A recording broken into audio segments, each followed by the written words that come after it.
Sir. நான் வந்து ஒரு படத்தோட கலெக்ஷனை பேஸ் பண்ணி ஒரு படம் பண்ண முடியாதுங்கிறது அது என்னோட ஐடியாலஜி. சரிங்களா, 1000 கோடி சம்பாதிச்சு காட்டுன்னு ஒரு படம் எழுதவே முடியாது. நான் அதான் முன்னாடியே சொல்கிறேன். பட் ஆனால் என்னன்னா, நம்ம டெக்னீஷியன்ஸும் நம்ம கூட இருக்கவங்க யார் எவ்வளோ சொன்னாலும் அவங்க அந்த படத்து மேலே இருக்க எக்ஸைட்மெண்ட், ரஜினி சார் மேலே இருக்க எக்ஸைட்மெண்ட், அவ்வளோ ஸ்டார்ஸை பார்த்த எக்ஸைட்மெண்ட்டில் இந்த 1000 கோடிங்கிற பிரச்சனை ஆரம்பிச்சிருவாங்க ஸ்டார்டிங்லேருந்து. இப்போ அதனால் 500 கோடிக்கு சம்பாதிச்ச படம் கூட இப்போ வந்து நான் பதில் சொல்கிறது ஆயிடுச்சு. கிரிட்டிசிசம் அதில் வைக்கலாம். பட் ஆனால் கொடுத்த இன்டர்வியூஸுமே சரி, நான் ரொம்ப ஸ்ட்ரெஸ் பண்ணியே சொல்லிட்டு இருந்தேன். இந்த மாதிரி 1000 கோடிங்கிறத ப்ரெஷரைஸ் பண்ண வேணாம், அந்த அப்படி ஒரு படமாக எக்ஸ்பெக்ட் பண்ணாதீங்க. ஒரு commercial film Rajini sir enjoy பண்ணுற மாதிரி ஒரு படம் இருக்கும் தான் நான் முன்னாடி நல்லா இன்டர்வியூ சொன்னேன். பட் எனக்குமே வந்து ஏதோ ஒரு பாயிண்டில் ஒரு டிரான்ஸ்பரன்சி, ஒரு அளவு மெயின்டைன் பண்ணுங்கிறது நான் இந்த படத்துலேருந்து என்னோட லேர்னிங்காக இருக்கும்போது எனக்கு எவ்வளோ பேசினா போதும். ஏன்னா நான் ரொம்ப கனெக்ட் ஆகி நிறையா ஃப்ரெண்ட்ஸோட தான் பேசுகிற மாதிரி பேசிக்கிறேன். அது வந்து ரொம்ப எக்ஸாஜரேட் ஆன மாதிரி ஆகிடுது. ஸோ படம் ரிலீஸ்க்கு அப்புறம் அதுவே எனக்கு பேக் ஃபேர் ஆகிற மாதிரி ஆகிடுது. ஸோ நான் இதுக்கு மேலே வரும்போது கொஞ்சம் டிரான்ஸ்பரன்சி மெயின்டைன் பண்ணணும். சார், இது ஒரு கண்டினியூஷன் நினைக்கிறேன். It is not only because of you. நீங்கள் ஒரு கொஸ்டின் நிறைய செலிபிரிட்டிஸ் வந்து இந்த ஐடி விங் ஆட்டம் வச்சுருக்காங்க sir. They have social media team ஆட்டம். அந்த டீம் அட்மின் பண்ணுறவங்க, அட்மினிஸ்ட்ரேட் பண்ணுறவங்க வந்து அவங்க போடக்கூடிய சில ட்வீட்ஸோ இல்லை சோஷியல் மீடியாவில் போடக்கூடிய பதிவோ இட் பிகம்ஸ் அ பேக் ஃபயர்ன்ற மாதிரி ஆகிடுது. ஏன்னா உங்களை பற்றி நீங்கள் சொல்லாத எக்ஸாஜரேட் பண்ண மாதிரி ஒரு படம் வந்து உங்களான்னு சொல்லுது இன் ஜென்ரல். நான் ஆஸ்டிங் ஒரு படம் ரிலீஸ் பண்ணாலும் வந்து 500 கோடி கலெக்ஷன் ஆகும், 1000 கோடி கலெக்ஷன் ஆகும். அந்த ஐடி விங் போடுறதுனால கடைசியில் அது வந்து 200 கோடி தான் ஆச்சா. அது அப்படியே ட்ராபேக் ஆகிடுது. அது எப்படி பண்ணணும் சார்? அது நான் இதில் எப்படி சார் சொல்ல முடியுது? வந்து அது ஃபேன்ஸே நீங்கள் தடுக்க முடியாது. அண்ட் சோஷியல் மீடியா இன்றைக்கி உங்களுக்கு எவ்வளோ தூரம் தடுக்க முடியாத சக்தி ஆயிடுச்சு. அது நீங்கள் ரிவ்யூஸோ எதுவுமே எல்லாமே அவங்க வேணும். அவங்க காசு கொடுக்குறாங்க, படம் பார்க்குறாங்க, என்ன அதை பற்றி போடுறாங்க. அவங்களுக்கு இருக்கிற ஒரு படத்தை மேலே எக்ஸைட்மெண்ட் வச்சு போகிறாங்க. அவங்களுக்கு அந்த எக்ஸைட்மெண்ட் குறைஞ்சிச்சுன்னா எங்களுக்கு இங்கே வேலையே இல்லை. ஸோ அதனால் அவங்க எக்ஸைட்டடாக இருக்கிறது நம்ம தப்புன்னு சொல்ல முடியாது. அட் த சேம் டைம் இது நீங்கள் சொன்ன மாதிரி ஐடி நீங்கள் வச்சு பேசி எனக்கு அதில் எப்படி நம்பிக்கைன்னா இல்லை எனக்கு புரியுது சார், புரியுது. ஸோ ஒரு படம் நல்லா இருக்குன்னா யாருமே தடுக்க முடியாதுன்னு நான் நினைக்கிறேன். நான் அதை ரொம்பவும் நம்புறேன். நான் உதாரணமாக மற்ற படங்கள் எடுக்காமல் என் படத்தை எடுக்குது. மாநகரம் ரிலீஸ் ஆகும்போது யாருக்குமே அது அடையாளமே கிடையாது. சந்தீப் பிரச்சனை தான். பட் அந்த படத்தை கொண்டு போய் சேர்த்தது நீங்கள் தான். அன்றைக்கி 50 நாள் ஓடிச்சு.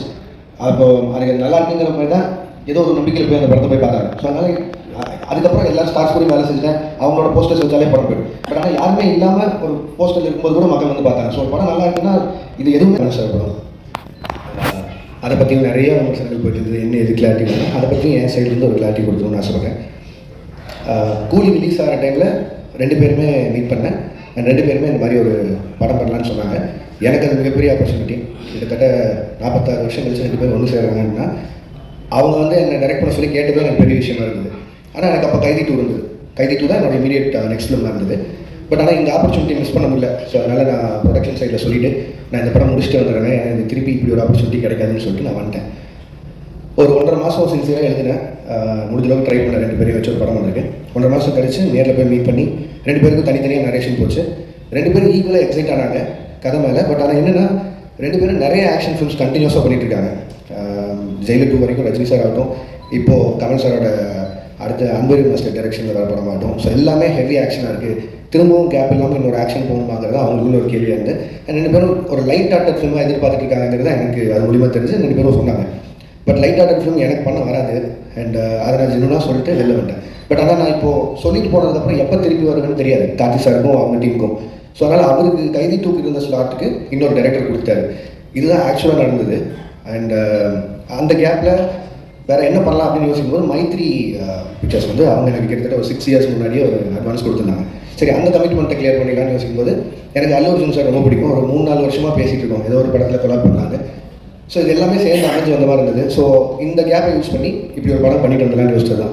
அதுவும் நிறையா சம்பளம் கேட்டேன். அதனால் கைதி 2 பண்ணல அப்படிலாம் போட்டுருந்தாங்க. இல்லை சம்பளம்ன்றது உங்களுக்கு தெரியும். மார்க்கெட்டும் ப்ரொடியூசரும் நிர்ணயிக்கிறதா. நான் எவ்வளோ டிமாண்ட் பண்ணாலும் நம்ம படம் என்ன பண்ணியிருக்கோம் அதுக்கு தகுந்த மாதிரி நம்ம சம்பளமும் இருக்கும்.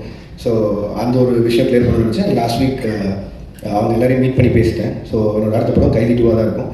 அது ஏன் நான் ரொம்ப சால்ட்டாக சொல்கிறேன்னா, அந்த எல்சியூ இல்லை, எல்சியூ க்ளோஸ் ஆகிடுச்சு அதெல்லாம் போட்டிருந்தாங்க. அது வந்து ஜி ஸ்குவாட் இல்லை. ஜி ஸ்குவாட் க்ளோஸ் பண்ணுறாங்கன்னா நான் க்ளோஸ் பண்ணிடலாம். எல்சியூன்றது வந்து ஃபர்ஸ்ட் ஆஃப் ஆல் அந்த பேரே நான் வைக்கல. அது வந்து ஃபேன்ஸாக அவங்க தெரியல எல்சியூன்னு ஒரு நாள் சொன்னது. நான் அதை ஃபாலோ பண்ணிருக்கேன். ஸோ அதை டக்குன்னு நான் ஒருத்தர் மட்டும் முடிவு பண்ணி இல்லை எல்சியூவில் படம் வராது அப்படிலாம் சொல்ல முடியாது. கைதி 2 ஆகட்டும், விக்ரம் 2 ஆகட்டும், ரோலக்ஸ் இண்டிவிஜுவல் ஃபிலிம் ஆகட்டும், இதெல்லாம் என்னோட கமிட்மெண்ட்ஸ். ஸோ இதை நான் பண்ணாமல் போக முடியாது. இது எல்லாமே என்னோட கமிட்மெண்ட்ஸ். ஸோ அதனால் எல்சியூ மூடப்படல, திருப்பி ஓப்பன் ஆகும். இந்த அல்லு அர்ஜுன் சார் படம் முடிச்சுன்னா அது இப்போ தான் ஆக்சுவலி ப்ராப்பராக ஓப்பன் நினைக்கிறேன். அண்ட் அதுக்குள்ளே ப்ரொடக்ஷனில் பென்ஸ் இருக்குது, அதுவும் எல்சியூக்குள்ளே தான் வருது. ஸோ ஏதோ ஒரு பாயிண்டில் எல்சியூ சம்மந்தமான படங்கள் வந்துட்டே இருக்கும். அண்ட் இதுதான் மொத்த clarity. And Aamir Khan sir படத்தை பற்றியும் சொல்லுங்கள். அமீர் கான் சார் நானும் ஒரு படம் பண்ணுறதா இருக்குது. இப்போவும் பேசிட்டு தான் இருக்கோம். இத்தனை கமிட்மெண்ட்ஸ் எனக்கு இருக்குது, அவருக்கும் நிறைய கமிட்மெண்ட்ஸ் இருக்குது. ஸோ அது எப்போன்னு தெரியல, பட் ஸ்டில் அதை பேசிகிட்டு இருக்கோம். அண்ட் அவ்வளோதான், இதுதான் நான் மேஜராக அட்ரஸ் பண்ணணும்னு நினச்சேன். இது நான் ஒரு பாயிண்டில் பதில் சொல்லி ஆகணும்னே இருந்தது. ஏன்னா ஒரு சைடு 2 சைடில் எல்லா பக்கமும் பேசிகிட்டே இருக்காங்க. ஸோ என்னோட சைட்லேருந்து ஒரு கிளாரிட்டி கொடுத்துட்டு நான் அடுத்த படத்துக்கு மூவ் ஆகணும்னு இருந்தது. ஸோ அதனால தான் இந்த meet. And thank you so much எல்லாரும் வந்திருக்கேன். உங்களுக்கு எதாவது கேள்விகள் இருந்தால் கேட்கலாம்.